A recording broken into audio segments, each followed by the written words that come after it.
Trying to be.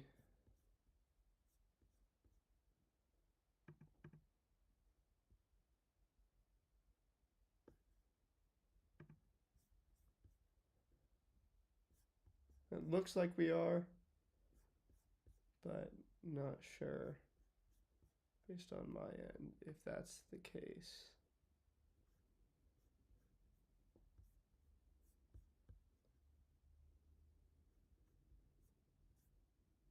Okay. Looks like we're live. All right. If you're with me, welcome everybody. Venezuela beat Japan for the first time at the World Baseball Classic.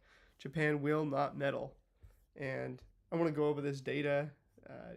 Sorry if you guys were watching my streams earlier, thought I would be around during the game.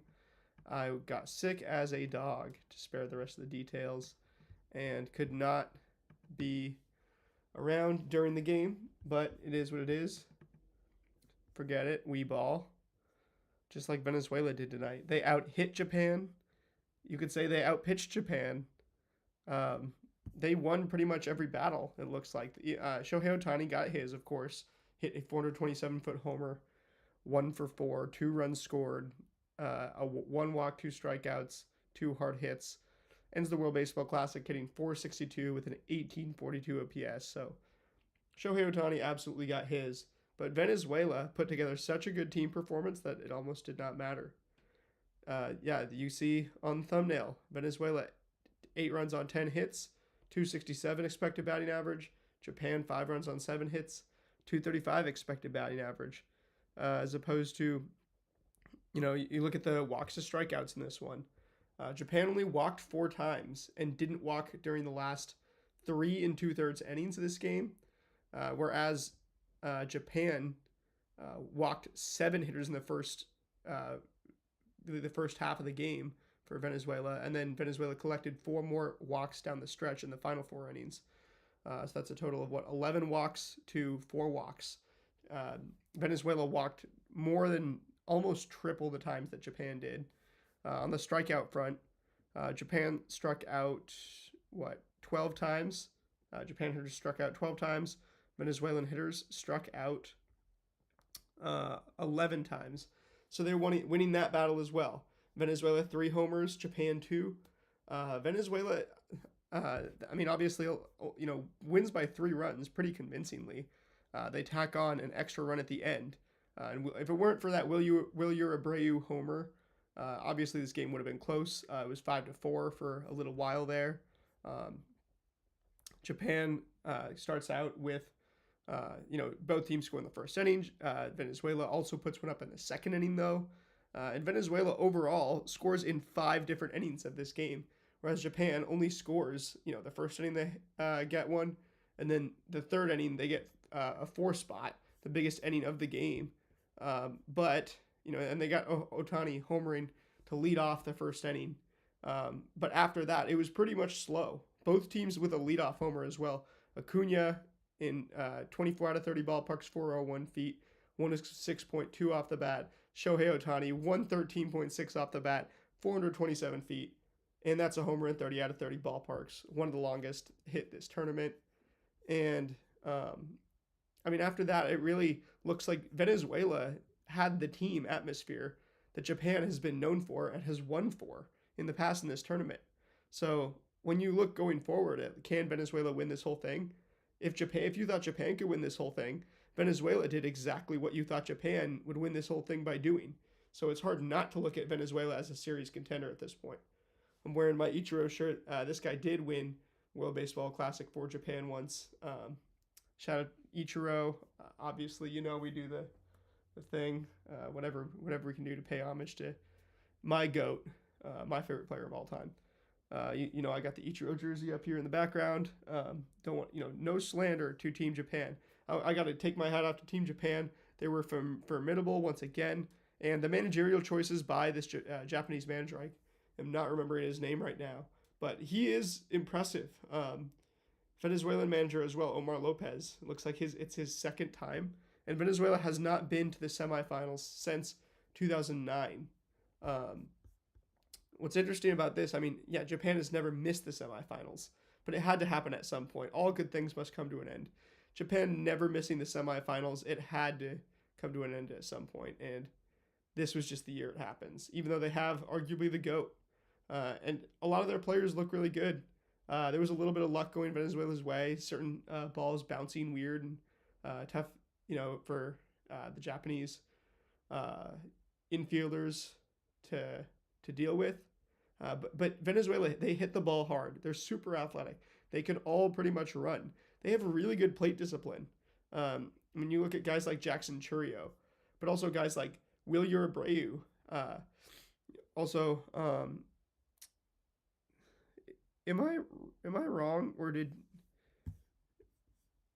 okay Japan or Venezuela only had 2 walks the entire game? I was looking at it wrong.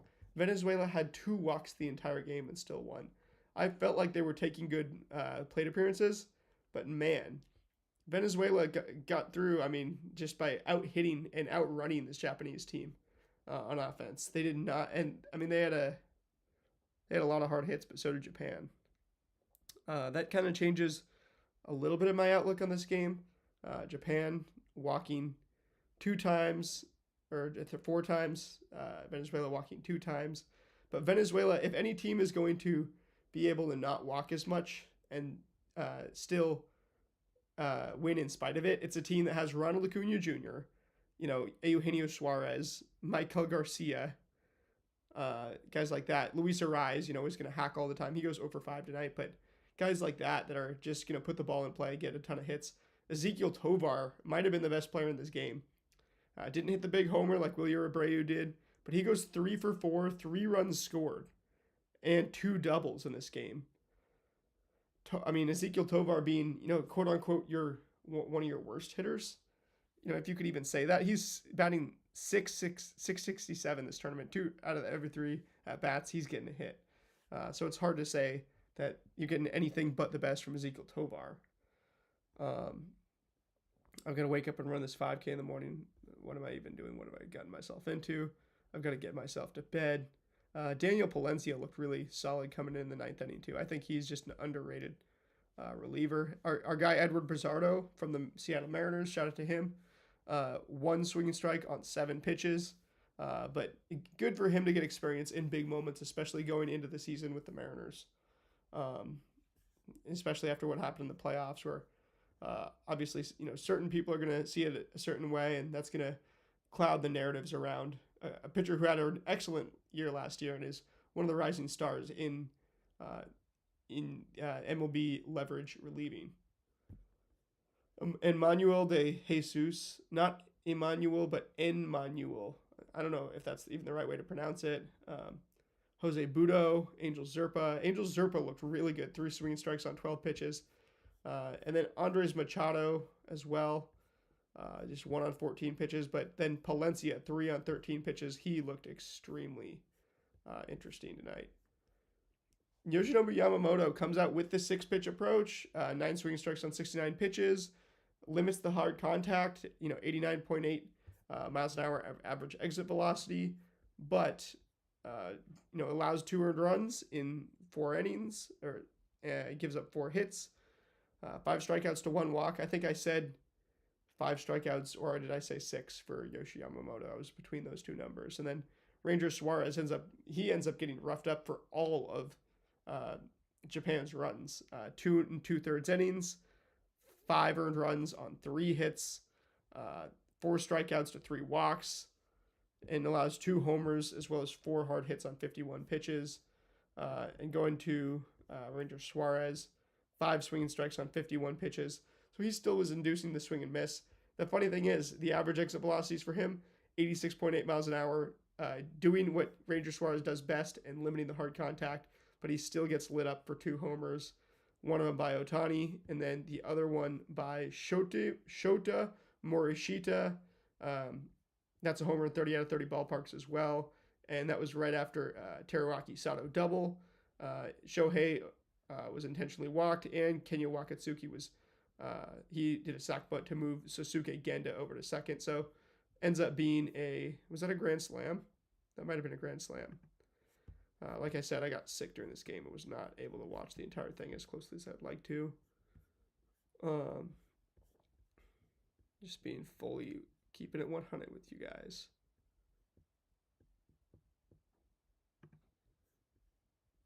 So there was a 3-run bomb, but they did put up a 4 spot in this inning. Um, yeah, so Japan really came out firing early. They had their strategy. They, Venezuela scores the first 2 innings. They did what they had to do to tie the game up, and then hit a 3-run bomb on top of that in the 3rd inning. But then Venezuela scores 6 unanswered runs, going from down 5-2 to up 8-5, and it puts the pressure on Team Japan late, who couldn't get a run across the plate after that 3rd inning. They did have some chances, but credit to some of these relievers on Venezuela: Angel Zerpa, Jose Budo. Guys came out and put out the fires. Didn't walk anybody. Honestly, you give me any of these 4 teams in the final, it's like I can't tell you what's going to happen in these 2 semifinals. You got USA and Dominican Republic almost today. In 16 minutes, it's going to be today, as far as West Coast time. I've got to get myself to sleep so I got a big day ahead of me tomorrow. And then you look at, I can barely think, Venezuela versus Italy. That is going to be such a good matchup on Monday night. I'm going to have to skip my regularly scheduled yoga class for a 2nd week in a row to watch that. Wow. And a lot of these Japanese players are going to come over to the major leagues as well in the next couple of years. You look at guys like Shugo Maki is supposed to come over to the MLB at some point. Kazuma Okamoto and Mutaka Murakami making their debuts this year. Masataka Yoshida, obviously. He had a good tournament, batted .375, but is it strictly a DH for the Red Sox. Had to play left field, though, because Ohtani is in this lineup, obviously. Seiya Suzuki. Did he get injured in this game? Did Seiya Suzuki get injured? Chat. Hold up. Yeah, he got injured. Sweet. I have no idea what to make of that. I don't know if let's just pray, hope and pray that Seiya Suzuki is back for the beginning of the regular season. It would suck to have him missing time at the beginning of the season, because remember how hot he started last year? He is a hot starter in the MLB. It would really be a shame for him not to be healthy for the start of the regular season. A knee injury too. Discomfort. Who knows what to make of that?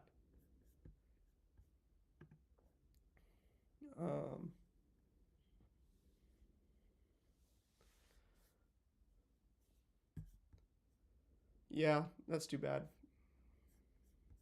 So, tomorrow is the big day.